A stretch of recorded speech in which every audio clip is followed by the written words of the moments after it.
नैना थी, जो भी अपने छुप मम्मा गई। पापा के साथ छोटे से घोंसले में रहती थी। उसके घोंसले के पास उसकी बहुत सारी छोटी-बड़ी चिड़िया रहती थी। नैना वैसे तो खुश थी, मगर इस बात से हमेशा उदास हो जाती थी कि उसका घोंसला बहुत छोटा-सा है। वो हमेशा अल्लाह से दुआ करती थी कि उसे बहुत बड़े, खूबसूरत से घर में जगह मिल जाए। वो चाहती थी कि उसका घोंसला बहुत खूबसूरत और बहुत बड़ा हो, और वो ये भी चाहती थी कि वो अपनी सहेलियों को वहाँ बुलाए और उनको अपना घोंसला दिखाए। नैना का ये घर इतना छोटा सा था कि वो अपनी किसी भी सहेली को यहाँ बुलाना नहीं चाहती थी। नैना की मम्मा अक्सर उसे समझाती थी कि घर छोटा है तो क्या हुआ, तुम इसमें भी अपनी सहेलियों को बुला सकती हो। इस बात पे नैना यही कहती कि घर छोटा ही नहीं बल्कि ख़राब भी है। यहाँ मैं अपनी सहेलियों को बुलाऊंगी तो वो मेरा मजाक उड़ाएंगी। एक दिन मामा बेटी के बीच में यही बहस चल रही थी, तो उसके पापा ने कहा, बेटा, घर बड़ा हो या छोटा, घर तो घर होता है, हमें हर हाल में अल्लाह का शुक्र अदा करना चाहिए।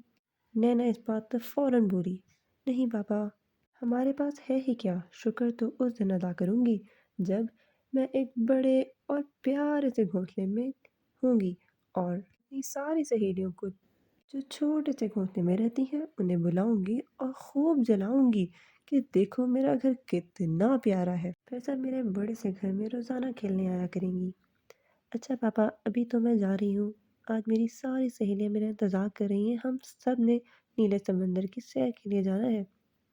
इसकी मामा ने कहा, बेटा ख्याल से जाना, अंधेरा होने से पहले वापस आ जाना। ध्यान रखना, यहाँ शिकारी बहुत आते हैं। अगर किसी दरख्त के पास कोई पिंजरा लटका हुआ नजर आए तो उसके अंदर न जाना, या कहीं ज़मीन पर कोई दाना पड़ा नजर आए तो उसे खाने की कोशिश मत करना। ये तमाम बातें याद रखना और इन पर ज़रूर गौर करना, अमल भी करना, किसी खाली पिंजरे में मत जाना।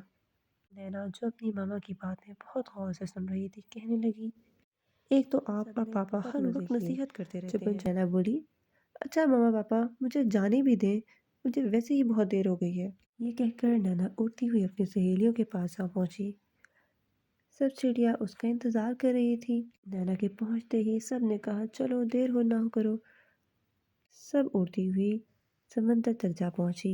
वहां सब ने बहुत मज़े किए, छुपन छुपाई भी खेली। छुपन छुपाई खेलने के लिए नैना भी छुप गई। वहाँ सबने बहुत मज़े किए। छुपन छुपाई खेलने लगी तो नैना ने छुपने के लिए थोड़ी दूर जाकर जगह ढूंढी। उसने देखा वहाँ एक बड़ा सा पिंजरा था जिसमें बहुत सारा दाना और पानी था। वो बहुत प्यारा पिंजरा था, बिल्कुल ऐसा जैसा नैना दुआओं में अल्लाह से मांगा करती थी। नैना ने दिल में सोचा कि शायद उसकी दुआ कबूल हो गई।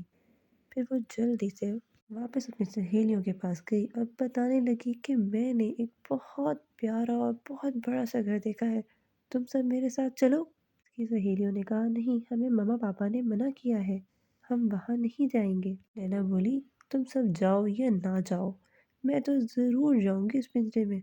वो बिल्कुल वैसा है जैसा मैं अपने ख्वाब में देखती थी, जैसी मैं दुआएं करती थी। ये कहकर नैना उड़कर उस पिंजरे के पास जाके बैठ गई। जब सबने उसे बहुत मना किया, लेकिन उसने किसी की बात नहीं मानी और उस पिंजरे के अंदर चली गई। जैसे ही नैना उस पिंजरे के अंदर गई, फौरन दरवाज़ा बंद हो गया। ताहम नैना खुश होकर पूरा पिंजरा देखने लगी, उसके अंदर से बाहर आसमान को देखने लगी। काफ़ी देर बाद उसकी सहेलियों ने उससे कहा, नैना, चलो अंधेरा हो रहा है, चारों तरफ अंधेरा फैल चुका है, हम सब घर चलते हैं, हमारे घर वाले परेशान हो रहे होंगे। नैना ने कहा, हाँ हाँ चलो, मैं भी चलती हूँ।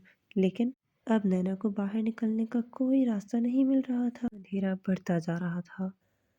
सारी सहेलियां नैना को छोड़कर वापस चली गईं और कहने लगी, हम तुम्हारे मामा पापा को भेजते हैं, हम दोबारा आएंगे तुम्हें लेने। इस तरह नैना बिल्कुल अकेली रह गई, रोते हुए अपने मामा पापा का इंतज़ार करने लगी। इतने में वहाँ कुछ शिकारी आ गए।